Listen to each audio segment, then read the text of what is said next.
Welcome to I dream.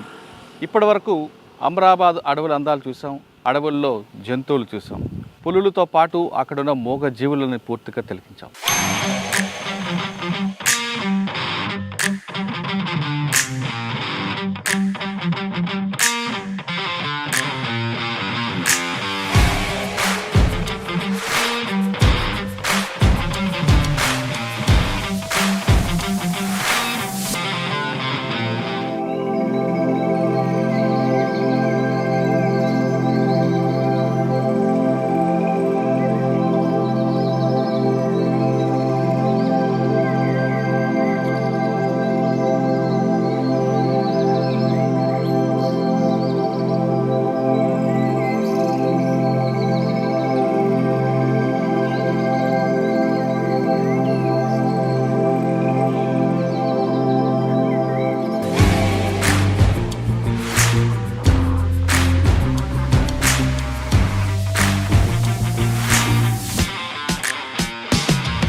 ఇప్పుడు మనం జన్నారం ఫారెస్ట్లో ఉన్నాం.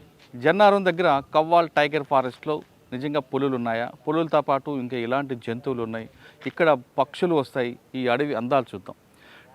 జన్నారం టైగర్ ఫారెస్ట్ అనగానే చాలామందికి పక్కనే ఉన్న చంద్రాపూర్, తడబా నుంచి చాలా పులులు వస్తుంటాయి. ఇక్కడ లైవ్లో పులులు చూడాలన్నా లేదా పులి జింక వేట చూడాలన్నా ఇక్కడ మనం ఈ కవ్వాల్ టైగర్ ఫారెస్ట్ రావాల్సిందే. అయితే కవ్వాల్ టైగర్ ఫారెస్ట్కి పక్కనే ఉన్న మహారాష్ట్ర సంబంధించిన చంద్రాపూర్ నుంచి కూడా చాలా పులులు ఇటు వస్తుంటాయి.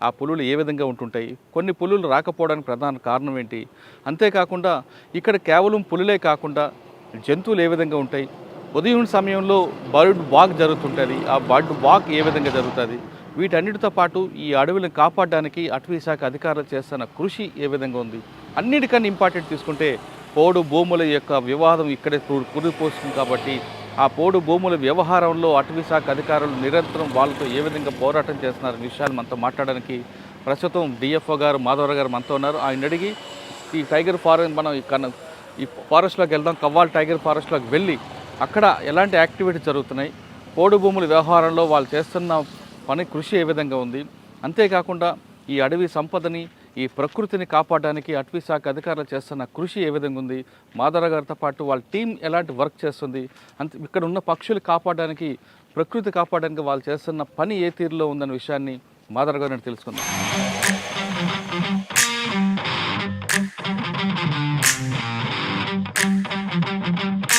కవ్వాల్ టైగర్ ఫారెస్ట్లో మనం ప్రస్తుతం ఉన్నట్టు కవ్వాల్ టైగర్ ఫారెస్ట్ సఫారీలో వెళ్తూ మాధవరావు గారితో మాట్లాడదాం.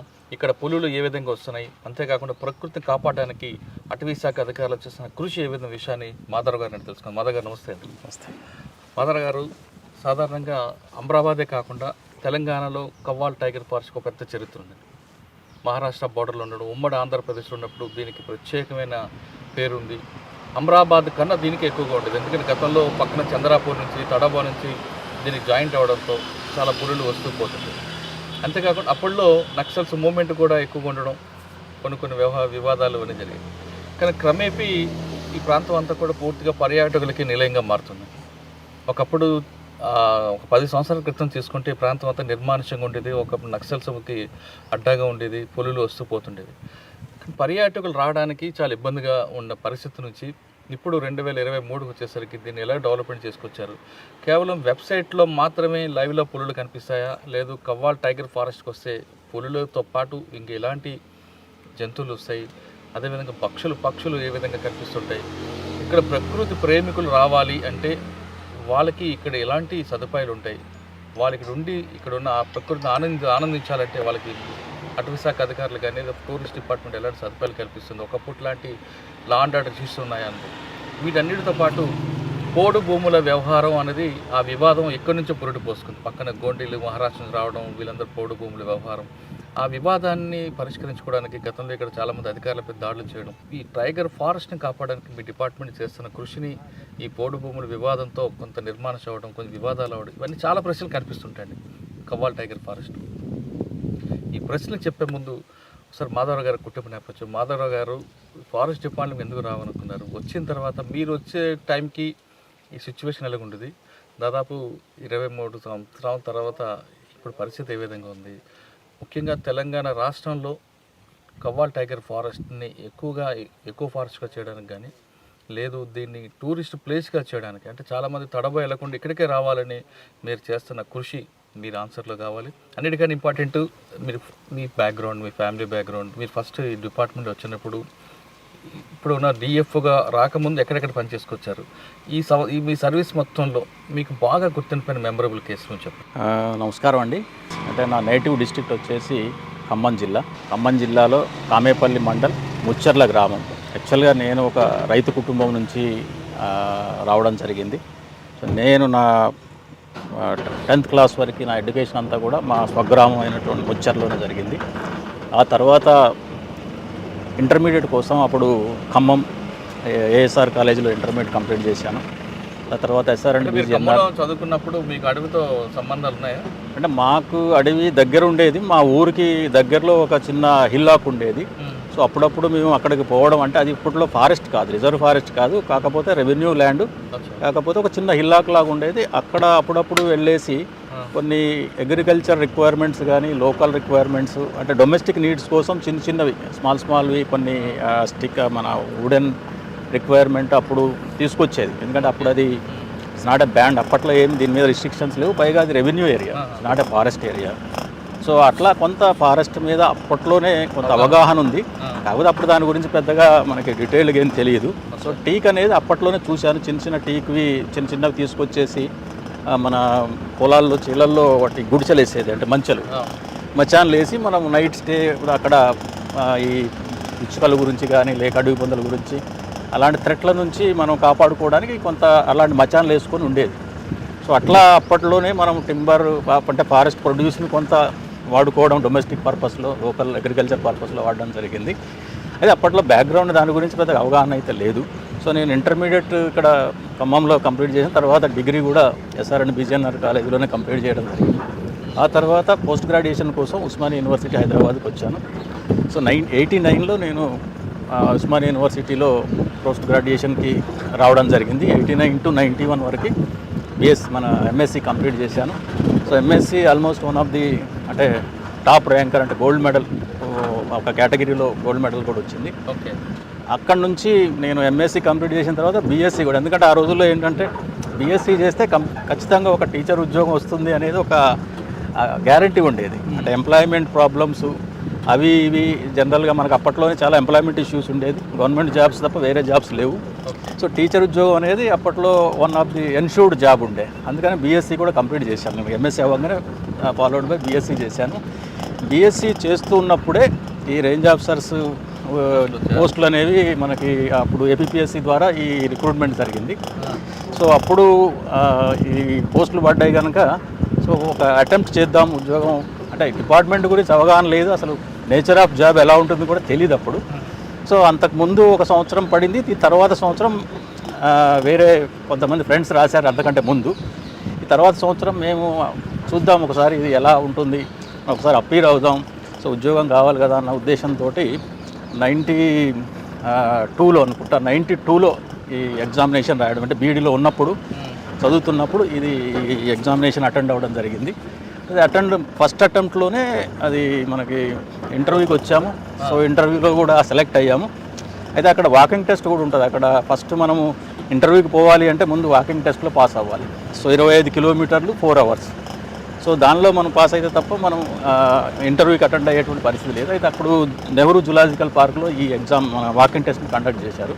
సో అది కూడా చాలా సక్సెస్ఫుల్గా, అంటే ఆల్మోస్ట్ మా బ్యాచ్లో నేను ఇంకొక ఫ్రెండ్ ఉండే, ఇద్దరం చాలా అంటే అందరికంటే ముందు కంప్లీట్ చేయడం జరిగింది. అది కేవలం అంటే మనకి అగ్రికల్చర్ బ్యాక్గ్రౌండ్ ఉండడం ఖచ్చితంగా అది హెల్ప్ అయింది. సో ఫిజికల్గా కూడా కొంత ఫిట్నెస్ ఉండడం, దాంతో అందులో త్రూ అవ్వడం, తర్వాత ఇంటర్వ్యూలో కూడా మనం త్రూ అవ్వడం. సో మనకి సెలెక్షన్ వచ్చింది. సో ఇది అయిన తర్వాత ట్రైనింగ్కి మేము గుజరాత్ ఫారెస్ట్ రేంజర్స్ కాలేజ్కి వెళ్ళాము. అది 93-95లో జిఎఫ్ఆర్సి గుజరాత్ రేంజర్స్ ఫారెస్ట్ కాలేజ్లో 2 ఏళ్ళ ట్రైనింగ్ అక్కడ చేయడం జరిగింది. అది one of the best period. జనరల్గా అందరూ చెప్తుంటారు.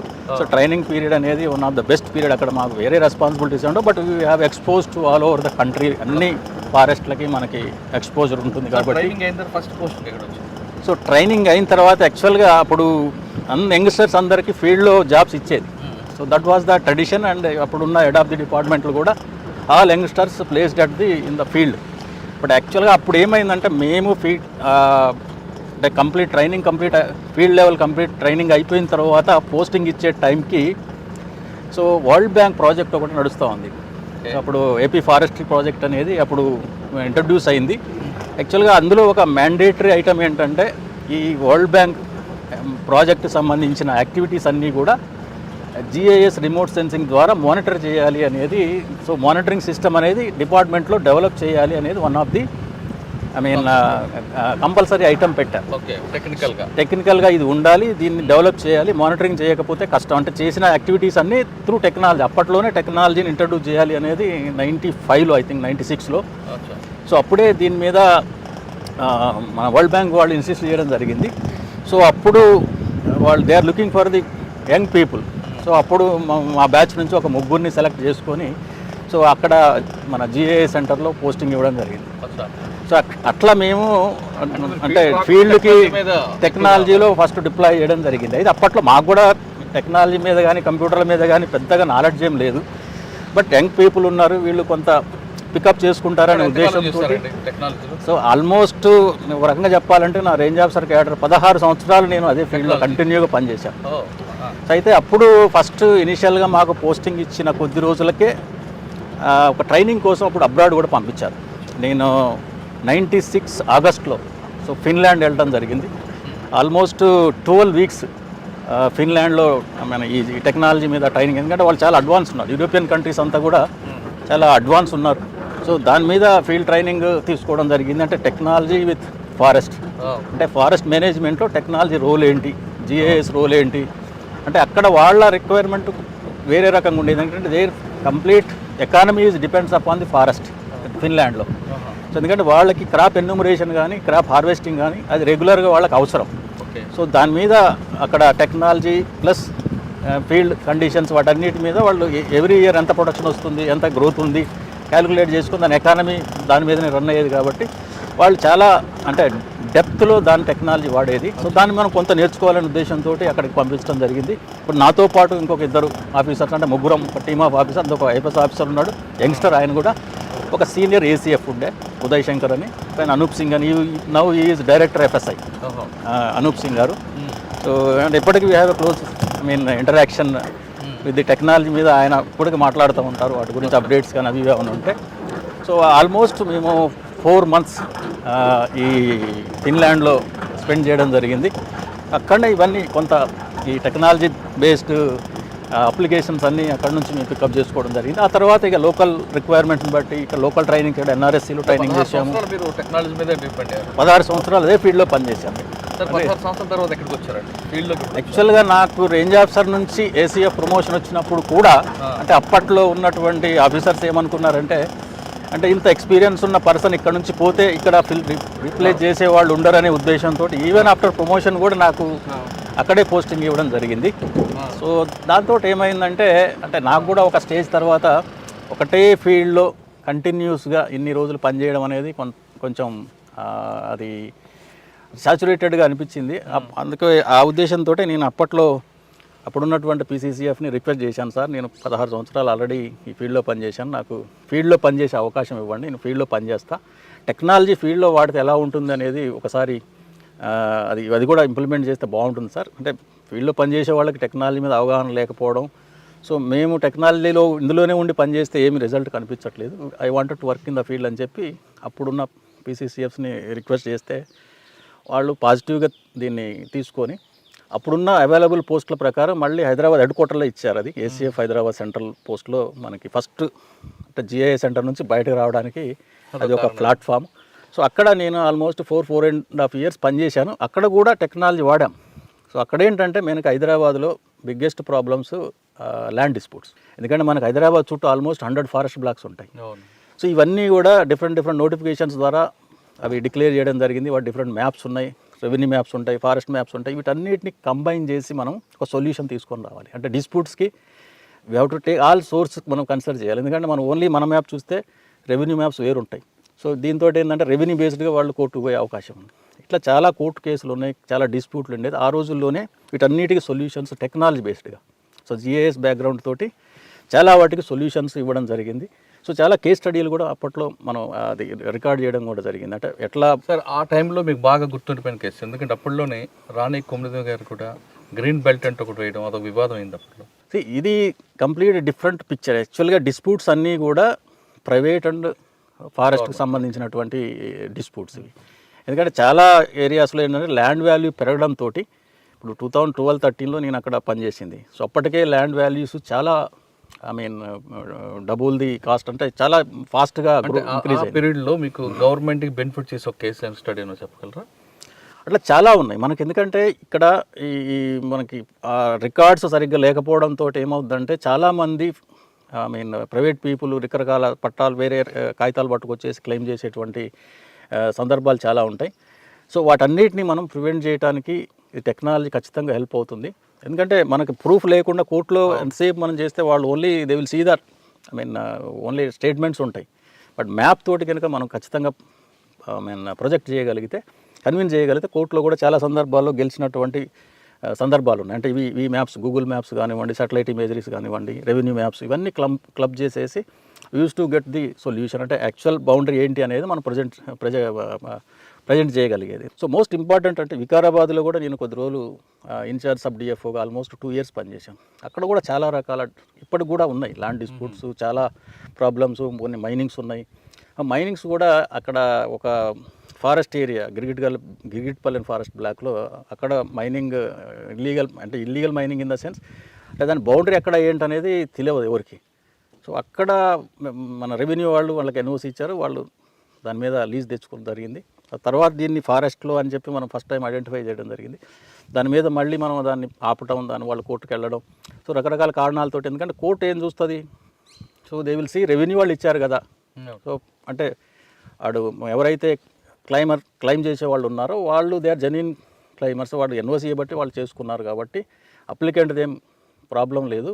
సో మీరు ఏమన్నా ఇంటర్నల్గా మీరు దాన్ని డిస్ప్యూట్ సాల్వ్ చేసుకోవాలి. సో ఆ విధంగా కోర్టులు కూడా ఇంటర్ఫియర్ అని కొద్ది రోజులు ఆపడం జరిగింది అది కంప్లీట్గా. కాకపోతే ఏంటంటే కోర్టులు ఇంటర్వ్యూ రావడం, వాటికి మన మిడ్ టర్మ్ రివ్యూ వాళ్ళు కొన్ని జడ్జ్మెంట్లు ఇవ్వడం, వాళ్ళకి పర్మిషన్స్ ఇవ్వడం, దానివల్ల మళ్ళీ కొంత జరుగుతూ ఉంది.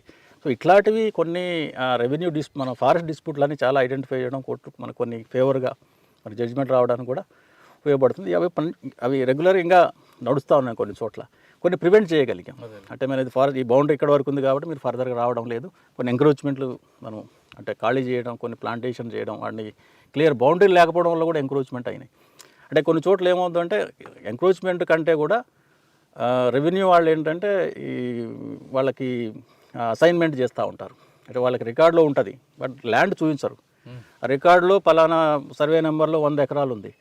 సో 100 ఎకరాలు వాళ్ళు 100కి 150 ఇచ్చిన సందర్భాలు ఉన్నాయి. రికార్డు అందే ఉంటుంది but they will be giving by force కావచ్చు, సిచ్యువేషన్ కావచ్చు, డిమాండ్ చేయొచ్చు. వాళ్ళు ఏదో కాగితం ఇస్తే పోతారు కదా అని చెప్పి ఇచ్చేస్తారు. దాంతో ఏమైందంటే వాళ్ళు ఓవర్ అండ్ అబోవ్ ఫారెస్ట్ ఏరియాలోకి వచ్చేసి అది చూపెట్టేసి they are residing over they, ఇది మాకు పట్టా ఇచ్చారని చెప్పిన సందర్భాలు అట్లా ఉన్నాయి. చాలా అట్లాంటివి కూడా తీసాం బయటికి. కాకపోతే ఏంటంటే వాడు అవి పెట్టుకొని చూపెడతారు. కొన్ని సందర్భాలు ఏంటంటే వాళ్ళు ఉన్నది 100 ఉంటే 100కే ఇస్తారు. కాకపోతే they location will be inside the forest. వాడు యాక్చువల్గా ఇచ్చిన లొకేషన్లో వాళ్ళు ఉండరు. ఎందుకంటే వాళ్ళు అది ఫీల్డ్లో డిమార్కెట్ చేసేవారు చాలా సందర్భాల్లో.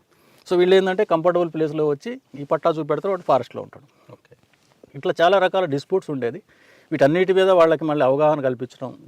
ఇప్పుడు రెగ్యులర్గా ఫారెస్ట్ అండ్ రెవెన్యూ ఈ మీటింగ్స్ పెట్టేసి చాలా వరకు రిజాల్వ్ చేశారు. రీసెంట్ పాస్ట్లో కూడా చాలా మన ఈ కోఆర్డినేషన్ మీటింగ్స్ అయినాయి రెగ్యులర్గా, కంటిన్యూస్. ఎందుకంటే ఈ రెవెన్యూ ఈ ల్యాండ్ డిస్ప్యూట్ అనేది it is a continuous problem. చాలా అంటే ఇది ఇవాళ రేపు ఈ వాల్యూస్ పెరగడంతో, ల్యాండ్ వాల్యూ పెరగడంతో బాగా జనాలు వీటిని కోర్టుకు పోవడం, రకరకాల ప్రాబ్లమ్స్ క్రియేట్ చేయడం, అంటే కొంచెం థ్రెటన్ చేసే పరిస్థితి ఉంది. నేను కూడా చాలా సందర్భాల్లో థ్రెటన్ చేశాను. నేను అక్కడ పనిచేస్తున్నప్పుడు కూడా చాలామంది పర్సనల్ కేసులు కూడా వేశారు నా మీద బై నేమ్. జనరల్గా ఏంటంటే బై డిజిగ్నేషన్, బై క్యాడర్ వేస్తారు. బట్ కొంత వాళ్ళు అంటే మనని సైకలాజికల్గా వీక్ చేయడం కోసం మా స్టాఫ్ మీద వేసిన సందర్భాలు ఉన్నాయి. పర్సనల్గా నా మీద కూడా బై నేమ్ వేసినటువంటి సందర్భాలు ఉన్నాయి. సో ఏంటంటే డిమోరలైజ్ చేయడం కోసం కొన్ని ఇలాంటివి చేస్తూ ఉంటారు. బట్ అయినా సరే మనం we are going in right direction కాబట్టి అలాంటివి ఏం పెద్దగా పట్టించుకోకుండా మనం చేయాల్సినవి మనం చేసుకుంటూ వెళ్ళడం జరిగింది. But that was a great experience. అప్పట్లో అక్కడ పనిచేసిన రోజుల్లో ఇది రెగ్యులర్గా ఉండేది ఏదో ఒక problem. Though it is not my jurisdiction, అంటే కొన్ని ఏరియాస్లో నా జుడిక్షన్ కాకపోయినా అప్పుడున్న ఆఫీసర్స్ ఏంటంటే బికాజ్ ఈ knows about the technology, will give the better solution అని చెప్పి అన్ని ఇష్యూస్ కూడా నా దగ్గరికి వచ్చేది. So I use to give the, అంటే వాళ్ళకు కూడా ఒక క్లారిటీ ఇచ్చేది. సార్ ఇది ఇలా ఉంది, ఇది ఇలా ఉంది, సో ఇది మనం ఇలా చేయొచ్చు, దీనికి పోవచ్చు, మనం కోర్టుకు పోయినా సరే పర్లేదు, మనం we can consider this as a పాజిటివ్గా తీసుకొని మనం పోవచ్చు, ఎందుకంటే ఇది మన ఏరియా. సో మనకి ఎవిడెన్సెస్ ఉన్నాయి, ఈ ఎవిడెన్సెస్ మనం ప్రొడ్యూస్ చేస్తే సరిపోతుంది. సో అట్లా మనం కొన్ని వాళ్ళకి ఆఫీసర్స్ కూడా దాని మీద కొంత అవగాహన ఇచ్చేసి అది ముందుకు ఎట్లా పోవాలనే దాని మీద క్లారిటీ ఇవ్వడం జరిగింది. అట్లా దాదాపు ఒక 60-70 కేస్ స్టడీస్ ఉంటాయి అప్పట్లో. సార్ మీరు చేసిన దాదాపు 16-17 కేసుల్లో మీ మీద వ్యక్తిగతంగా వాళ్ళు టార్గెట్ చేసినా మీరు ఫైట్ చేసుకుంటూ అందరూ వచ్చారు. యాక్చువల్గా ఫీల్డ్కి ఎప్పుడు వచ్చారు? ఫీల్డ్లో అంటే ఇప్పుడు 2000 అంటే ప్రమోషన్ వచ్చిన తర్వాత 2011లో నేను ఏసీఎఫ్ హైదరాబాద్ సెంట్రల్కి వచ్చాను.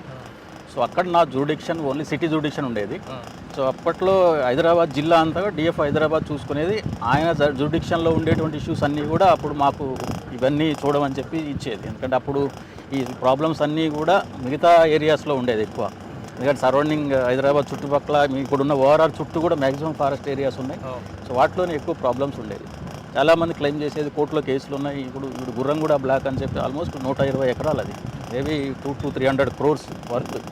బట్ అలాంటి వాటిలో ఏంటంటే వాళ్ళు ఎంత లెవెల్లో అయినా ఇన్ఫ్లుయెన్స్ చేయగలిగేటువంటి పరిస్థితి ఉంది. ఎందుకంటే 200-300 కోట్ల వర్త్ అంటే వాడు ఏ లెవెల్కైనా వెళ్తారు. ఈవెన్ జడ్జిలు మేనేజ్ చేసే పరిస్థితి కూడా ఉంటుంది. సో ఇవన్నీ ఇష్యూస్ని మనం హ్యాండిల్ చేయాలంటే ప్రాపర్ డాక్యుమెంట్స్ ఉండాలి, పర్ఫెక్ట్ ఎవిడెన్సెస్ ఉండాలి. ఇవన్నీ ఉంటే తప్ప మనం చేయలేము. బట్ అయినా సరే కొన్ని సందర్భాల్లో మనకి ఎగనెస్ట్ కూడా జడ్జిమెంట్లు వచ్చే పరిస్థితి ఉంది. అది నాకు అప్పీల్ చేసుకోవాలి, మనం సుప్రీంకోర్టు దాకా పోవాల్సి వస్తుంది కొన్ని సందర్భాల్లో. సో ఇట్లా అంటే ఇలాంటివి ఇప్పుడు ఇంకా ఎక్కువ అవుతూ ఉన్నాయి. హైదరాబాద్ సరౌండింగ్ డిఎఫ్ఓలు అందరూ చాలా వరకు ఈ కోర్టు కేసులతోటే చాలా ఇబ్బంది పడేటువంటి పరిస్థితి ఉంది. ఎందుకంటే వాల్యుబుల్ ల్యాండ్స్ అవి మనం వదిలేయలేము. అట్లా అని చెప్పి సైలెంట్గా ఉంటే మ్యాక్సిమం మనం ఇది పోయే అవకాశం ఉంది. ఓకే. సో ఇవన్నీ మనం హ్యాండిల్ చేయాలంటే ప్రాపర్ రికార్డ్ ఉండాలి, ప్రాపర్ మ్యాపింగ్ ఉండాలి, కన్విన్స్ చేయగలగాలి కోర్టులో కూడా. ఎవిడెన్సెస్ అన్నీ కూడా పక్కాగా మనం చేసి ఇవ్వాల్సిన పరిస్థితి ఉంటుంది. ఖచ్చితంగా టెక్నాలజీ అనేది ఇలాంటి వాటిలో మనకి హెల్ప్ అవుతుంది. సో దట్స్ వేర్, అంటే టెక్నాలజీ ఒక ముఖ్య ఉద్దేశం కూడా అదే. సో మనకి చాలా అంటే మనం సింపుల్గా చేసుకోవడానికి, ఎవిడెన్స్ మనం ప్రొడ్యూస్ చేయడానికి. సో దీన్ని ఇప్పుడు ఈవెన్ క్రైమ్లో కూడా చాలామంది టెక్నాలజీ వాడుతున్నారు. ఇవాళ రేపు పోలీసులు కూడా. సో టెక్నాలజీ లేకపోతే అసలు కోర్టు కూడా యాక్సెప్ట్ చేస్తున్నాయి. ఇంతకుముందు ఒక అప్రహెన్షన్ ఉండేది, కోర్టులు యాక్సెప్ట్ చేస్తే లేదు. ఇప్పుడు అలాంటి ప్రాబ్లం లేదు, కోర్టులు కూడా మనం యాక్సెప్ట్ చేస్తున్నాయి. టెక్నికల్ ఎవిడెన్స్ ఉంటే వాళ్ళు that is taking as a priority evidences now days. So ఎందుకంటే అవి దానిలో మనం ఆల్టర్ చేయడానికి ఉండవు కొన్ని ఎవిడెన్సెస్. కొన్నిట్లో కొంత పాసిబిలిటీ ఉంది, but some of the evidences nobody can change. ఇట్లా సాటిలైట్ ఇమేజ్లు అలాంటి వాటికి మనం ఏమి చేంజ్ చేయడానికి అది. అంటే ఫీల్డ్లో మీరు ఎప్పటి నుంచి స్టార్ట్ చేశారు? 2012 నుంచి ఫీల్డ్లో, అంటే అక్కడ హైదరాబాద్లో. ఆ తర్వాత ఒక సంవత్సరం 1.5 year హెచ్ఎండిఏలో పనిచేశాను. హెచ్ఎండిఏలో అర్బన్ ఫారెస్ట్రీ ఉంది, అక్కడ 1.5 year పనిచేశాను. ఆ తర్వాత ఫారెస్ట్ అకాడమీలో ఒక సంవత్సరం పనిచేశాను, దూలపల్లి. సో మంచి ఎక్స్పీరియన్స్ ఉంటుంది. సో అక్కడ నుంచి చాలా మంది స్టూడెంట్స్ ఉంటారు ఫీల్డ్లో. చాలా మంది స్టూడెంట్స్ అంతకుముందు even before that also I use to go to academy for giving some lectures. As a guest లెక్చర్కి పోయి రెగ్యులర్గా ఇచ్చేది. ఎందుకంటే ఈ టెక్నాలజీ బేస్డ్ సబ్జెక్ట్ అప్పుడు నేనే చెప్పేది. IT and information technology subject ఉండేది, GIS, remote sensing, even GPS also. So అప్పుడు రెగ్యులర్గా even though I'm not part of the faculty, guest ఫ్యాకల్టీకి వెళ్ళేది ముందు నుంచి కూడా. ఓకే. సో 2019లో అప్పుడు ఇక్కడ పోస్టింగ్ ఇవ్వడం జరిగింది. యాక్చువల్గా అప్పుడు ఇక్కడ పనిచేసేటువంటి ఎఫ్డిఓ రవీంద్ర, మా బ్యాచ్మెంట్ అతను కూడా, ఆయన ఇక్కడ రిటైర్ అవ్వడం జరిగింది. ఆ సందర్భంలో they are looking for the alternate. ఇప్పుడున్న పీసీసీఎఫ్స్ ఇక్కడ ఎవరు, ఎందుకంటే ఇది one of the important place కాబట్టి, so looking for some alternate person. అప్పుడు నేను విల్లింగ్ ఇచ్చాను. అంటే కాకపోతే అప్పుడు అంటే నేనున్న పరిస్థితికి, నేనున్న పొజిషన్కి అంటే ఎక్స్పీరియన్స్ లేదు ఫీల్డ్లో, ప్లస్ వైల్డ్ లైఫ్ మీద ఎక్స్పీరియన్స్ లేదు. సో ఇక్కడ ఇవ్వాలన్నా వద్దా అనేది కొంత ఎజిటేషన్ ఉండే ఆ రోజుల్లో. ఇస్తే చేయగలడా లేదా అనేది కూడా కొంత ఉంది. బట్ నేనేంటంటే ఇట్లా ఫీల్డ్లో ఒకసారి పనిచేయాలి, ఇట్లాంటి ఫారెస్ట్లో పనిచేయాలి, సో టెక్నాలజీ వాడాలి, కొంత ఇంపాక్ట్ క్రియేట్ చేయాలనేది ఇట్ వాజ్ 2019లో కవ్వాల్ ఫారెస్ట్కి వచ్చారు. 2019 మార్చి 31 అంటే ఏప్రిల్ 1 నాడు ఇక్కడ నేను ఛార్జ్ తీసుకోవడం జరిగింది. వచ్చేసరికి ఈ ఫారెస్ట్ ఏరియా ఎలాగుందండి? సో అంటే అంతకు ముందు కూడా మేనేజ్ చేస్తున్నారు అన్నీ. సో ఆర్డర్లో ఉన్నాయి. తెలిసి దీని బౌండరీస్ కూడా ఉండే ఒక గేట్ ఉండేది. బౌండరీస్ అంటే ఇక్కడ ప్రాబ్లం ఏంటంటే ఈ ఏరియా అంతకుముందు శాంచురీ ఉండేది. సో ఇది 2012లో టైగర్ రిజర్వ్ కింద డిక్లేర్ చేయడం జరిగింది. అంతకుముందు ఒకటి శాంచురీ ఉండేది. సో శాంచురీ ఏంటంటే అన్నీ కూడా పర్మిటెడ్, లోపలికి రావచ్చు, వాళ్ళు ఏమన్నా యాక్టివిటీస్ ఉంటే చిన్న మైనర్ ఫారెస్ట్ ప్రొడ్యూస్ అవన్నీ కూడా కలెక్ట్ చేసుకొని పోవడానికి అవకాశం ఉంది. సో టైగర్ రిజర్వ్ అయిన తర్వాత ఏంటంటే కోర్ ఏరియా, ఇది మనం ఉన్నది ఏంటంటే ఇది కోర్ ఏరియా. యాక్చువల్గా కోర్ ఏరియాలో ఎలాంటి యాక్టివిటీస్ పర్మిట్ చేయడానికి లేదు.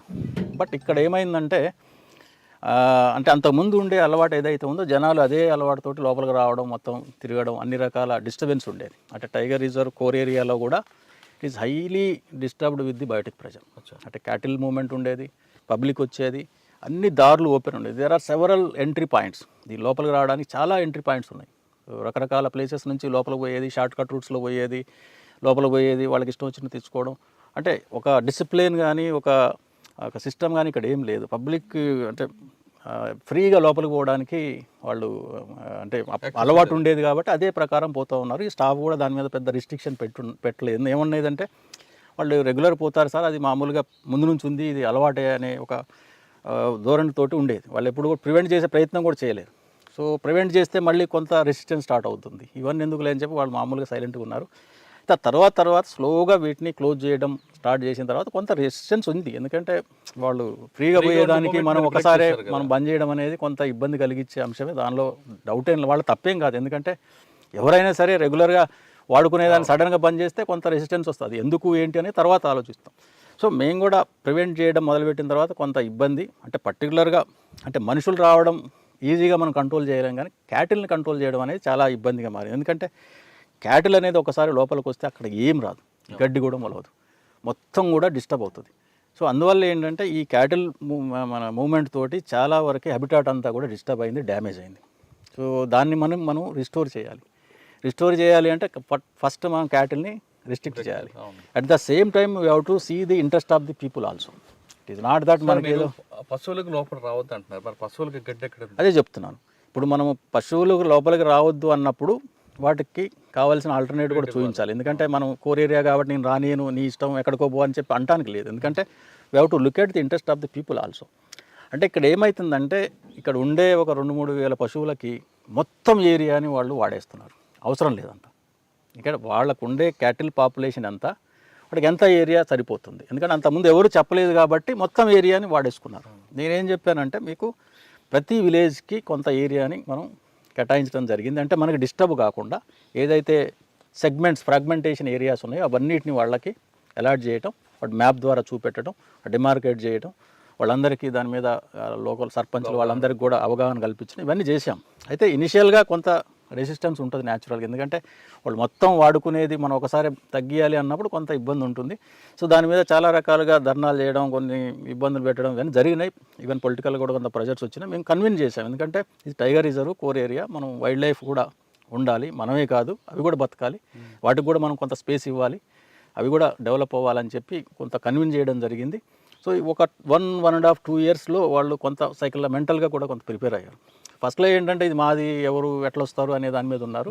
స్లోగా ఏంటంటే మెంటల్గా వాళ్ళు కూడా ఏంది, ఇది కోర్ ఏరియా అట, పోకూడదట, ఇందులో పోతే ఇది నాట్ పర్మిటెడ్ అంటే అలాంటి లేదు, రూల్ ఒప్పుకోదు. సో ఇలా కొన్ని వాళ్ళ డిస్కషన్స్ అయ్యి కొంత వాళ్ళు ప్రిపేర్ అవ్వడం, ఇచ్చిన ఏరియాలలో వాళ్ళు కొంత అడిగారు, కొంచెం డెవలప్మెంట్ చేయండి, ఇందులో కొంచెం గ్రాస్ వచ్చేటట్టు చేయండి, అలాంటివి ఏమైనా ఉంటే ఓకే, అలాంటివి మనం సాల్వ్ చేసుకుందాం, అలాంటి ప్రాబ్లమ్స్ ఉంటే చేసుకుందాం అని చెప్పి సో దాని మీద కొంత వర్కౌట్ చేయడం జరిగింది. వాళ్ళకు కొంత ఏరియాస్ మనం ఎలకేట్ చేయడం జరిగింది. ఒకవేళ వేరే సందర్భాల్లో వాళ్ళకి బ్యాడ్లీ నీడెడ్ అనుకో ఎక్స్టెన్షన్ కూడా కొంత ఇచ్చాం, కొన్ని ఏరియాస్లో పర్మిట్ చేసాం కొంత పీరియడ్కి. ఎందుకంటే బయట మనకి అగ్రికల్చర్ ఆ టైంలో కొంచెం పీక్ టైంలో కొన్ని ఇబ్బందులు ఉంటాయి.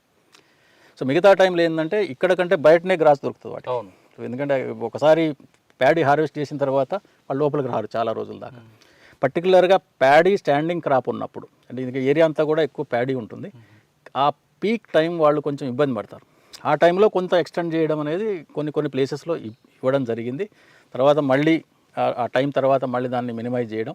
సో ఇట్లా ఒక కాంప్రమైజింగ్, అంటే వాళ్ళు కొంత కాంప్రమైజ్ అవ్వడం, మేము కొంత కాంప్రమైజ్ అవ్వడం. So that way we have find out some solution. ఎక్కడ తగ్గాలో అన్నది నేర్చుకున్నారు. ఎందుకంటే వాళ్ళకు కూడా మనం కొంత ప్రయారిటీ ఇవ్వాలి. బట్ అయినా సరే కొన్ని సందర్భాల్లో గేట్లు బల్లగొట్టారు, కొంత వాల్స్ కూలగొట్టారు, ఇవి జరిగినాయి, జరగలేదని కాదు. అందులో కొంత లీడర్స్ ఉంటారు, వాళ్ళు వీళ్ళు కొంత వాళ్ళని ప్రొవోక్ చేయడం. లోపల రాకుండా మీరు కంట్రోల్ చేశారు, వాళ్ళతో కాంప్రమైజ్ అవుతున్నట్లు అంటే వాళ్ళకి ఒక అవగాహన రావడంతో వాళ్ళే తగ్గించుకోవడానికి తీసుకొచ్చారు. ఈ రెండు ఉంటాయి అందులో. వాళ్ళకు కూడా కొంత మనం ఎడ్యుకేట్ చేయాలి. ఎందుకంటే ఇది మీరు సమస్యని సమస్యలాగా చూడండి. ఏదో మేము బంద్ చేస్తున్నాం కాబట్టి మేము లోపలికి వచ్చేస్తాం అనేది కాదు. ఇక్కడ సమస్య ఏమున్నది, మీకు ఎంత ఏరియా ఇస్తున్నాం, మీకు ఎంత కావాలి, మీకున్న పశువులు ఎన్ని. సో దానికి మీకు 10,000 హెక్టార్లు మేము ఇక్కడ ఎలకేట్ చేసినాం.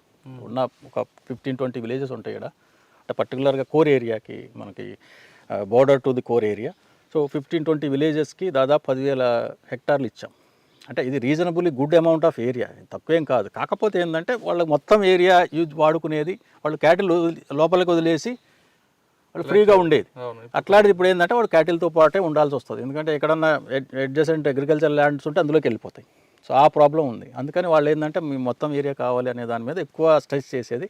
సో దాన్ని మనం మినిమైజ్ చేయడానికి ఇవి చాలా రకాలుగా వాళ్ళని మనం కన్విన్స్ చేయడం, వాళ్ళకి పొలిటికల్గా ప్రెజర్ పెట్టినా, పొలిటికల్గా ఈవెన్ సర్పంచ్లు వాళ్ళు వీళ్ళతో కూడా మాట్లాడడం. అంటే స్టార్టింగ్లో కొంత రెసిస్టెన్స్ ఉంది, మీరు ఇట్లా చేస్తున్నారు అట్లా చేస్తున్నారు ఇబ్బంది పెడుతున్నారు, అది కొంత ఉంది, ఆర్గ్యుమెంట్ అయితే అయింది. Now they are comfortable. ఇప్పుడు ఎవ్వరు ఎలాంటి కంప్లైంట్స్ రావట్లేదు మా దగ్గరికి. వాళ్ళకి ఎంతైతే ఏరియా ఇచ్చామో వాళ్ళు they are confine to that area only, they are not crossing their borders, they are happy. ఇప్పుడేం పెద్ద కంప్లైంట్స్ కానీ ఇష్యూస్ కానీ. స్థానికంగా ఉన్న రైతులతో పశువుల కాపరితో మీకు ఎలాంటి వివాదాలు లేవు. కానీ ఇక్కడ పోడు భూముల వ్యవహారం తీసుకుంటే అది ఎప్పటి నుంచో రగులుతుంది ఇక్కడ. ఆ ఇష్యూని ఎలా షార్ట్అవుట్ చేసుకోవచ్చు? అంటే పోడు భూములు అనేవి ఇప్పుడైతే ఎక్కడ ఎక్స్పాన్షన్ మేము పర్మిట్ చేయట్లేదు. కొత్తగా ఎలాంటి ఎంక్రోచ్మెంట్లకి అవకాశం లేదు. కొత్తగా పాతవి ఏదైతే ఉన్నాయో వాటిని మేమేమి డిస్టర్బ్ చేయట్లేదు, మేమేమి రిట్రీవ్ చేయట్లేదు. ఎందుకంటే as per the government norms also. But ఇప్పుడున్న పాత ఏదైతే ఓల్డ్ ఉన్నాయో దాన్ని మనం ఇప్పుడు వెనక తీసుకునేటువంటి ప్రయత్నం కూడా చేయట్లేదు. అది ఎక్కడైతే కొత్తగా ఏమన్నా ఎంక్రోచ్మెంట్లు అయితే మాత్రం ఖచ్చితంగా దాన్ని సీరియస్గా మనం టేకప్ చేయడం, వాటి మీద చట్టపరమైన చర్యలు తీసుకోవడం జరుగుతూ ఉంది. అయితే రీసెంట్గా ఇప్పుడు మనకి ROFR సర్వేలు చేయడం కూడా జరిగింది. దానిలో కూడా మనం ఎక్కడైతే వాళ్ళకి జెన్యూన్ పర్సన్స్ ఉన్నారో వాళ్ళన్నీ సర్వే చేయడం జరిగింది. ఇక్కడ ఏమైందంటే ఇప్పుడు మన జరిగిన సర్వేలో చాలామంది ఎలాంటి భూమి లేకుండా కూడా అప్లికేషన్లు ఇచ్చుకున్నారు. సో దాంతో కొంచెం చిన్న ఇబ్బందులు వచ్చినాయి. బట్ అవి కూడా మనం లోకల్ సర్పంచ్లు వాళ్ళ వీళ్ళతో మాట్లాడి దాన్ని సాల్వ్ చేయడం, ఎక్కడ ఎలాంటి ఇబ్బంది లేకుండా సర్వేలన్నీ కంప్లీట్. అంటే ల్యాండ్ ఉన్న దగ్గర సర్వే చేసిన, లేని దగ్గర మనం చేయడానికి ఏమి ఉండదు.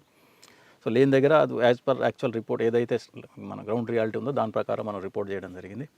సో ఇక్కడ కూడా కొన్ని అంటే జనరల్గా ఏంటంటే మనకి 2008-09లోనే మ్యాక్సిమం ఎలిజిబుల్ క్యాండిడేట్స్ అందరికీ అప్పుడు పట్టాలు ఇవ్వడం జరిగింది. అంటే అసైన్మెంట్స్ అది వాటికి ఏదైతే ఎలిజిబుల్ ఉన్నారో వాళ్ళందరికీ ఇచ్చేశారు.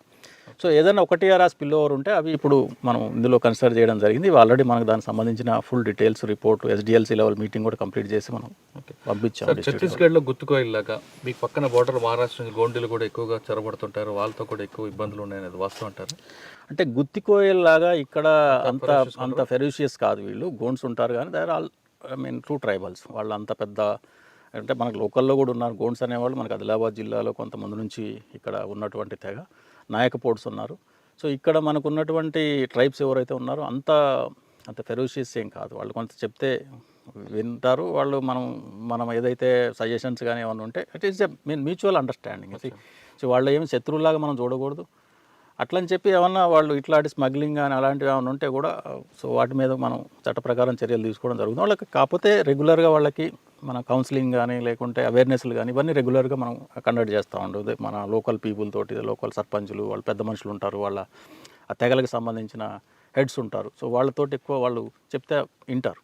సో వాళ్ళ ద్వారా మనం కొంత అవేర్నెస్ అలాంటివి మనం కండక్ట్ చేయడం రెగ్యులర్ అవుతుంది. ఇట్లాంటి అవేర్నెస్ క్యాంప్స్ అనేది కంటిన్యూస్గా రెగ్యులర్గా వాళ్ళతోటి మన స్టాఫ్ టచ్లో ఉంటారు. ఇది సమస్య కాకుండా ఇంకొక సమస్య కనిపిస్తుంది. ఎక్కువగా టూరిస్టులు కానీ లేదా విలేజర్స్ వీకెండ్ అవని లేదా రెగ్యులర్గా ఈ ప్రాంతంలో రావడం, ఫారెస్ట్లకు వెళ్ళడం, వంటలు చేసుకోవడం, ఇంకా దాన్ని డిస్టర్బ్ చేస్తుంటారు. ఆ సమస్యను ఎలా షార్ట్ అవుట్ అంటే చేస్తారు? ఇక్కడ ఏమవుతుందంటే తెలంగాణలో మనకున్న కల్చర్ ఏంటంటే ఈ చాలా చోట్ల ఈ దేవుళ్ళు పెట్టుకొని వాటిని అక్కడ అంటే ఇవి ఈ కోళ్ళు కోయడం కానీ ఇలాంటివి రెగ్యులర్గా జరుగుతూ ఉంటాయి. అయితే ఇంతకుముందు అన్ని ప్లేసెస్లో చేసేది ఇది. అంటే వాటిని కొంచెము మినిమైజ్ చేసినాం. ఇది ఎందుకంటే మనకి మెయిన్ రోడ్లో చాలా ప్లేసెస్లో టెంపుల్స్ ఉన్నాయి. ఆ టెంపుల్స్లో కొంత ఏరియాని డిమార్కేట్ చేయడం జరిగింది. మినిమం ఒక హెక్టార్ ప్లేస్ అంటే ఈవెన్ ఒక 100-200 మంది వచ్చినా సరే వాళ్ళు కంఫర్టబుల్గా ఆడ ఉండి వాళ్ళ పని చేసుకొని పోయేటట్టు. ఎందుకంటే ఇన్స్టెడ్ ఆఫ్ మొత్తం ఏరియాలో వాళ్ళు స్ప్రెడ్ అయ్యి మొత్తం డ్యామేజ్ చేసేదానికంటే ఒక ఏరియాలో చిన్న స్మాల్ అంటే ఆడ టెంపుల్ కూడా ఉంటుంది. యాక్చువల్గా అక్కడికే వస్తారు కానీ ఆడ కోసేసుకొని వాళ్ళు ఇష్టం వచ్చిన దగ్గర పోయి మిగతా వంట చేసుకోవడం కానీ లేకుంటే తినడం, అక్కడనే ప్లాస్టిక్ అవన్నీ పడేయడం ఇవన్నీ చేస్తుండేది. బట్ అవన్నీ రెడ్యూస్ చేయడానికి కూడా కొంత ఎఫర్ట్స్ పెట్టాల్సి వచ్చింది. సో కొన్ని స్పెసిఫైడ్ ఏరియాస్ ఏదైతే టెంపుల్స్ ఉన్నాయో వాటి దగ్గర డిమార్కేట్ చేసాం కొన్ని ఏరియాస్. సో వాటి ఏరియాలోనే మనం ఇప్పుడు పర్మిట్ చేస్తున్నాం. ఏదైనా వంటలు కానీ ఏమైనా ఉంటే అందులో రిస్ట్రిక్ట్ అవ్వాలని చెప్పడం జరిగింది. అంటే స్టార్టింగ్లో కొంచెం చిన్న ప్రాబ్లమ్స్ ఉన్నా తర్వాత ఇప్పుడు ఎక్కడ అలాంటి ఇబ్బందులు ఏం లేవు. సో వాళ్ళు అక్కడ అదే ప్లేసెస్లో ఇప్పుడు వాళ్ళ ఏమన్నా వంటలు అలాంటివి చేసుకొని పోతున్నాం. ఓకే సార్, ఇప్పుడు కవ్వాల్ టైగర్ ఫారెస్ట్లో మనం ఉన్నాం. ఇక్కడ గతంలో కొంచెం ఎక్కువగా పులులు వస్తూ పోతుంది. ఇప్పుడు ఎన్ని పులులు ఉన్నాయి? పుల్లే కాకుండా ఎలాంటి జంతువులు వస్తుంటాయి, బర్డ్స్ వస్తుంటాయి. ఇక్కడికి వచ్చే వాళ్ళకి ఉన్న వాళ్ళకి ఎలాంటి సదుపాయాలు కల్పిస్తుంటాయి? టూరిస్ట్ రావాలంటే ఏ విధంగా ఉంటుంది? సో ఇక్కడ కవ్వాల్ టైగర్ రిజర్వ్లో పులుల గురించి చెప్పాలి అంటే ఇక్కడ అంటే రెసిడెంట్ టైగర్స్ అనేవి చాలా తక్కువ. సో దానికి చాలా రీజన్స్ ఉన్నాయి. ఒకప్పుడు ఇక్కడ చాలా పెద్ద మొత్తంలో టైగర్స్ ఉన్నాయనేది మనకి చరిత్ర చెబుతుంది. సో దాని బేస్డ్గానే ఇది టైగర్ రిజర్వ్గా డిక్లేర్ చేయడం జరిగింది. అయితే మనకి ఈ మధ్యకాలంలో దాని టైగర్ హ్యాబిటాట్ అనేది చాలా పెద్ద మొత్తంలో డిస్టర్బ్ చేయడం జరిగింది, డ్యామేజ్ అయింది. సో దాంతో ఏమైందంటే అంటే మనకి లోపల విలేజెస్ ఆల్మోస్ట్ 39-40 విలేజెస్ ఉన్నాయి inside the core area. Plus cattle ఇప్పుడు చెప్పిన ఈ క్యాటిల్ అంతా కూడా ఆల్ ఓవర్ ద ఏరియా తిరిగేది. ప్లస్ బయోటిక్ ప్రెషర్ ఉండేది. సో ఫ్రాగ్మెంటేషన్స్ ఉన్నాయి, కొన్ని ఎంక్రోచ్మెంట్స్ ఉన్నాయి. ఇవన్నీ ప్రాబ్లమ్స్ తోటి ఏంటంటే టైగర్స్కి అది కంప్లీట్ అన్డిస్టర్బ్డ్ ఏరియాస్ అవ్వాలి, ఇన్వాయిలెట్ ఏరియాస్ అంటాం. సో అలాంటివి మనం ప్రొవైడ్ చేయగలగాలి. దాంతోపాటు ప్రేబేస్ కావాలి, దానికి కావాల్సిన ఫుడ్ కావాలి. సో ఇది మనము పూర్తిగా అంటే ప్రొవైడ్ చేయాలి అంటే కొంత ఎఫర్ట్స్ పెట్టాల్సి ఉంటుంది. ఇది ఎందుకంటే చాలా వరకు డ్యామేజ్ అయింది. సో దాన్ని మళ్ళీ రీకూప్ చేయాలి. సో అందులో భాగంగానే మనం పెద్ద మొత్తంలో డెవలప్మెంటల్ యాక్టివిటీస్ టేకప్ చేయడం జరిగింది కవ్వాల్ టైగర్ రిజర్వ్లో. సో అందులో భాగంగానే గ్రాస్ ల్యాండ్స్ కావచ్చు, వాటర్ షెడ్ మేనేజ్మెంట్ కావచ్చు, లేదా ఇన్వాయిలెట్ ఏరియాస్ క్రియేట్ చేయడం కావచ్చు. ఇవన్నీ చేయడం వల్ల మనకి ప్రేబేస్ పెరగడం, తద్వారా మనకి టైగర్స్ రావడం. ఇప్పుడు ఏంటంటే ట్రాన్సిట్ టైగర్స్ లాగా వస్తున్నాయి, కొద్ది రోజులు ఉంటున్నాయి, పోతున్నాయి. ఎందుకంటే అవి సెటిల్ అవ్వడానికి ఇక్కడ ఉన్నటువంటి ఫ్యాక్టర్స్ ఇంకా 100% అనుకూలంగా లేదు. ప్లస్ మనకి కారిడార్ నుంచి రావడానికి కొన్ని డిస్టర్బెన్స్లు కూడా ఉన్నాయి. ఇప్పుడు సపోజ్ స్పిల్ ఓవర్ పాపులేషన్ మనకి తడోబోలో ఉంది, ఇటు తిప్పేశ్వర్లో ఉంది. ఇది హైవే దాటి రావాలి, ఇది కూడా హైవే దాటి రావాలి. హైవేలు దాటాలి, కొంచెం అక్కడక్కడ డిస్టర్బెన్స్ ఉన్నాయి, ఫ్రాగ్మెంటేషన్స్ ఉన్నాయి. అది కూడా ఒక సమస్యలాగా ఉంది. దానికి ఇప్పుడు ఈకో బ్రిడ్జ్లు కూడా కొన్ని చోట్ల మనం ప్రపోజ్ చేయడం జరిగింది ఇటు మన చంద్రపూర్ హైవేలో. సో ఈకో బ్రిడ్జ్లు అయితే మనకు కొంత పాసేజ్ని మనం క్లియర్గా అది మన దాటడానికి అవకాశం ఉంది. ఎందుకంటే ఈ రైల్వే ట్రాక్ కానీ లేకుంటే ఈ హైవేస్ ఇవన్నీ దాటాలి అంటే డిస్టర్బెన్స్ ఉంది. సో అవి దాటితే ఒకసారి మనకు లోపలికి వస్తే ఇక్కడ సెటిల్ అవ్వడానికి అవకాశం ఉంది. సో విలేజ్లు కూడా రిలొకేషన్ అనేది ఇప్పుడు స్టార్ట్ అయింది. సో ఇప్పుడు ఆల్రెడీ మైసంపేట, రాంపూర్ విలేజెస్ స్పీడప్ చేస్తున్నాం. ప్లాట్స్ వాటికి డిమార్కేట్ చేయడం అయింది, వాటికి టెండర్స్ పిల్ చేసి అక్కడ హౌస్ కన్స్ట్రక్షన్ కూడా త్వరలో స్టార్ట్ చేయడం జరుగుతూ ఉంది. ఒకసారి 1-2 విలేజ్లు మనం రిలొకేట్ చేయగలిగితే దాని మిగతా వాళ్ళకి కూడా అది సో దారి చూపెట్టినట్టు అవుతుంది. అది కొంచెం మనకి ప్రాసెస్ కూడా తెలుస్తుంది, అప్పుడు స్పీడప్ చేయడానికి అవకాశం ఉంది. అయితే ఇప్పుడు ఈ సంవత్సరం మేము ఆల్రెడీ మా దగ్గర ఒక 2 విలేజెస్ అలీనగర్, దొంగపల్లి, మల్యాలి, ఈ మూడింటిని కూడా ఈ ప్రాసెస్ మనం ఇందులో ఆ ప్లాన్లో ఇంక్లూడ్ చేయడం జరిగింది. అంటే వచ్చే 23-24 ఇయర్లో దీన్ని రిలొకేట్ చేయాలి అనే దాని మీద మనకి బేసిక్ గ్రౌండ్ వర్క్ అనేది సర్వే అనేది కూడా చేయడం జరుగుతూ ఉంది. ఇప్పటి వరకు కవ్వాల్ టైగర్ ఫారెస్ట్లో పులులు రాక పోక ఎందుకు వస్తున్నాయి, ఎందుకు పోతున్నాయి అనే విషయాన్ని మాధవ్ గారు చెప్పారు. ఇక్కడ కేవలం పులులే కాదు, రకరకాల జంతువులు వస్తుంటాయి. అవి ఎలాంటి జంతువులు వస్తుంటాయి, వాటిని చూసి మనం ఏ విధంగా ఎంజాయ్ చేయొచ్చు, ఏ టైంలో నుంచి ఏ టైం వరకు వస్తుంటాయి విషయాల్ని మరొకసారి మాధవ్ గారిని అడుగుదాం. కవ్వాల్ రిజర్వ్ ఫారెస్ట్లో కేవలం టైగర్లు కాకుండా ఇంక ఏ విషయాలు ఉంటాయి, ఇక్కడికి వచ్చిన టూరిస్టు ఎలా ఎంజాయ్ చేయొచ్చు అనే విషయాల్ని మన ప్రస్తుతం మాధవ్ గారిని అడిగి తెలుసుకుందాం. ఇంతవరకు మాధవ్ గారు ఇక్కడ జరుగుతున్న యాక్టివిటీస్ చాలా చెప్పుకొచ్చారు. ఇప్పుడు అడుగుదాం మాధవ్ గారు. చాలామంది ఎక్కువగా లైవ్లో టైగర్ని చూడాలని ఇక్కడ వస్తుంటారు. ఒకప్పుడంటే వచ్చేది ఇక్కడున్న పరిస్థితులకి కాలానికి అనుగుణంగా వాతావరణ మార్పుకి ఇక్కడ పులులు కూడా రావడం తగ్గించి పక్కన తడబాను వీరి దాకా చెప్తున్నట్టుగా అక్కడ మన రోడ్ క్రాసింగ్కి ఇబ్బంది అవ్వడం వల్ల ఎక్కువ బ్రిడ్జెస్ లేకపోవడం వల్ల రాకపోలేదు. కానీ కేవలం టైగర్ ఒకటే కాదు కదా, అడవి అనగానే చాలా చూడవచ్చు. ఇక్కడ ఈ కవ్వాల ప్రత్యేకత ఏంటంటే అంటే మామూలుగా మేము జంగిల్ సఫారీ అని పెట్టాం. ఆ నేమ్ కూడా ఏంటంటే ఇది జంగిల్ సఫారీ. అంటే టైగర్ కోసం పోయేవాళ్ళు కొంతమంది ఉంటారు, బట్ చాలామంది ప్రకృతి ప్రేమికులు పర్టికులర్గా నేచర్లో ఎంజాయ్ చేసేవాళ్ళు చాలామంది ఉంటారు. అలాగే సాఫ్ట్వేర్లో పనిచేసే వాళ్ళకి వీకెండ్స్లో ఒక 2 రోజులు వాళ్ళు స్పెండ్ చేసి మొత్తం ఒక నెలకి సరిపోను వాళ్ళ ఎనర్జీని ఈడ వాళ్ళు తీసుకొని పోయేటువంటి పరిస్థితి మనం చూస్తూ ఉన్నాం. ఎందుకంటే ఇక్కడ ఎవరు టైగర్ కావాలి అనే వాళ్ళు ఉన్నారు, డెఫినెట్గా టైగర్ చూడాలి అనేది ఉంటుంది. బట్ ఇక్కడ లాట్ ఆఫ్ అదర్ ఎనిమల్స్ ఉన్నాయి, పిల్లలతో చాలా ఎంజాయ్ చేయొచ్చు. సో మనకి ఇక్కడ స్పాటెడ్ డీర్స్ కానివ్వండి, నీల్ గైస్, బైసన్స్, ప్రత్యేకంగా ఇక్కడ బైసన్స్ చాలా వన్ ఆఫ్ ది అట్రాక్టివ్ ఇది అనుకోవాలి. ఎందుకంటే ఈ సీజన్లో పర్టికులర్గా డిసెంబర్ జనవరి నుంచి బైసన్స్ బాగా కనిపిస్తాయి. సో పర్టికులర్ ఈవినింగ్ టైమింగ్స్లో మాత్రం ఖచ్చితంగా మనకు బైసన్స్ సైట్ అయ్యే అవకాశం ఉంది. స్పాటెడ్ డీర్స్ అవన్నీ కూడా మామూలుగా కనిపిస్తూ ఉంటాయి. సో ఇక్కడ ఇవి ఓన్లీ ఎనిమల్సే కాకుండా బర్డ్స్ కూడా ప్రత్యేకంగా వాళ్ళు చూడడానికి కావాల్సిన ఏర్పాట్లు కూడా చేయడం జరిగింది. ఇప్పుడు మనం అక్కడ బైసన్ కోట దగ్గరికి వెళ్తున్నాము. అక్కడ విజువల్స్ కొన్ని పెట్టాము, బర్డ్స్కి సంబంధించిన కొన్ని ఫోటోగ్రాఫ్స్ కానివ్వండి, వాటి నేమ్స్ కానీ, వాటి హ్యాబిటాట్ సంబంధించినటువంటి యాక్టివిటీస్ అన్నీ కూడా అక్కడ కొన్ని విజువల్స్ ఉన్నాయి. వాళ్ళు అక్కడ యాక్చువల్ రియల్ బర్డ్స్ కూడా వాటర్ బాడీలో బైసన్ కోటలో చూసేదానికి అవకాశం ఉంది. చాలామంది బర్డ్ లవర్స్, బర్డ్ వాచర్స్ రెగ్యులర్గా ఇక్కడ బర్డ్ క్యాంపింగ్స్ కోసం వస్తూ ఉంటారు. సో ఇది ఒక్క టైగర్ కోసం అనేది కాదు, అఫ్కోర్స్ టైగర్ ఉంటే అడిషనల్ అడ్వాంటేజ్ ఉంటుంది, నో డౌట్. బట్ సో చాలామంది కూడా మిగతా ఎనిమల్స్ చూడడానికి కూడా వచ్చేవాళ్ళు చాలామంది ఉంటారు, వాళ్ళు చాలా ఎంజాయ్ చేస్తూ ఉన్నారు. రెగ్యులర్గా ఈవెన్ ఫీడ్బ్యాక్ కూడా తీసుకుంటాం. మా దగ్గరకు వచ్చే విజిటర్స్ ఏవైతే ఉన్నారో most of them are going with 100% satisfaction. And they are excited also. Sometimes they are overawed by going through this forest. ఎందుకంటే నేచర్లో ఉన్న గొప్పతనం అది. ఒకసారి మనం నేచర్లో ట్రావెల్ చేస్తే మనకి తెలియకుండా మనకు బాడీలో ఒక ఎనర్జీ వచ్చేస్తాం. సో అందుకని ఇది నేచర్ ఎంజాయ్ చేయాలి, నేచర్లో కొద్దిసేపు గడపాలి, ఇక్కడ ఒక ఆక్సిజన్ మనం తీసుకోవాలి అనేది చాలామంది ఉంటుంది. అయితే ఇప్పుడు మనకు హైదరాబాద్ నుంచి చాలామంది టూరిస్టులు వస్తున్నారు. ఈ మధ్యకాలంలో చాలా పెరిగింది. అంటే అంతకుముందు కోవిడ్ వల్ల కొంత ఎఫెక్ట్ అయింది, కానీ మేము స్పెషల్ అరేంజ్మెంట్స్ కూడా చేయడం జరిగింది. అంతకుముందు ఏంటంటే మనకి టూరిజం ఎంట్రీ పాయింట్ అనేది లోపల ఉండేది, క్యాంపస్లో మన టూరిజం పాయింట్ దగ్గర ఉండేది.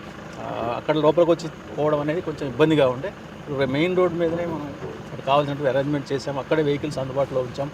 ఈవెన్ రోడ్డు మీద మామూలుగా పోయే వాళ్ళు కూడా అక్కడ ఆగేసి ఒక 2 hours వాళ్ళు లోపల సఫారీ రైడ్ చేసుకొని మళ్ళీ పోయేటువంటి పరిస్థితి కూడా క్రియేట్ చేశాము. సో ఆ విధంగా డైరెక్ట్గా ఎక్కువ మందిని మనం ఇక్కడ అట్రాక్ట్ చేసేటువంటి పరిస్థితి కూడా కనిపిస్తూ ఉంది. అంటే ఒకటే కాకుండా అకామిడేషన్ విషయంలో మీరు ఎలాంటి జాగ్రత్త తీసుకుంటారు? ఇక్కడ అకామిడేషన్కి మనకి టూరిజం డిపార్ట్మెంట్ నుంచి కొన్ని రిసార్ట్స్, కొన్ని సూట్స్ ఉన్నాయి, కొన్ని ఏసీ సూట్స్ ఉన్నాయి, కొన్ని నాన్ ఏసీ సూట్స్ ఉన్నాయి, కొన్ని డార్మెటరీస్ కూడా ఉన్నాయి. వీకెండ్స్లో మాత్రం అవి ఫుల్ అయ్యేటువంటి పరిస్థితి ఉంది. వీకెండ్స్లో ఎలాంటి అంటే వేకెన్సీ అయితే ఉండదు, బట్ మధ్యలో మిడిల్ ఆఫ్ ద వీక్లో కొంత గ్యాప్స్ ఉన్నాయి.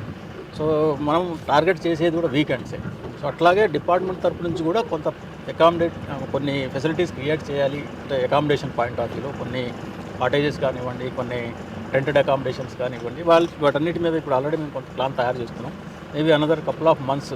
సో మేబీ డిప్లాయింగ్ అంటే మోర్ ఫెసిలిటీస్ తోటి కొన్ని అకామిడేషన్ దృష్టిలో పెట్టుకొని కొన్ని చేసేటువంటి ఏర్పాట్లు కూడా చేస్తున్నాం. ఒక 5 సఫారీ వెహికల్స్ కూడా ఆల్రెడీ ఆర్డర్ చేయడం జరిగింది. మేబీ అనదర్ 10-15 డేస్లో ఇంకొక 5 సఫారీ వెహికల్స్ కూడా మనకు వచ్చేటువంటి అవకాశం.